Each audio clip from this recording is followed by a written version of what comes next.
জামিন চাইছে শেখ শাহজাহান। বসিরহাট আদালতে জামিনের আবেদন।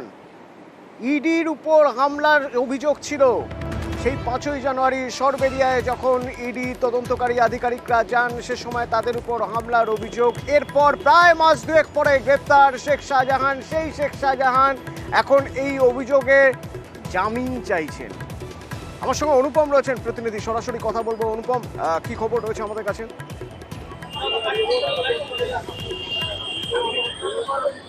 হ্যাঁ, দেখো অতনুদা, শেখ শাহজাহানের যে গ্রেপ্তার হয়েছে আজ, শেখ শাহজাহান জেলে রয়েছে এবং শেখ শাহজাহানের যে নেজার থানার যে 8 নম্বর কেস, ইডির করা যে 8 নম্বর কেস, সেই কেসে আজকে বসিরহাট মহকুমা আদালতে তার জামিনের আবেদন করলো শেখ শাহজাহানের আইনজীবী এবং সেই আবেদন মঞ্জুর করেছে। কিন্তু সেই আবেদনের কি রায় হয় সেটা প্রায় 2টোর পরে জানা যাবে।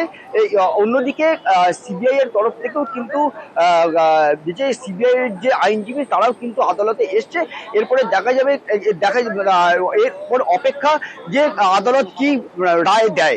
এই যে নেজার থানার যে 8 নম্বর কেসে যেটাই জামিন চাওয়া হয়েছে আইনজীবীর পক্ষ থেকে, শেখ শাহজাহানের আইনজীবী রাজা ভৌমিক যে আইনজীবী, তিনি যে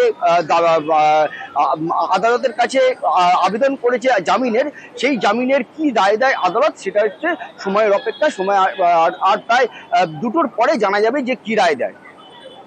ধন্যবাদ।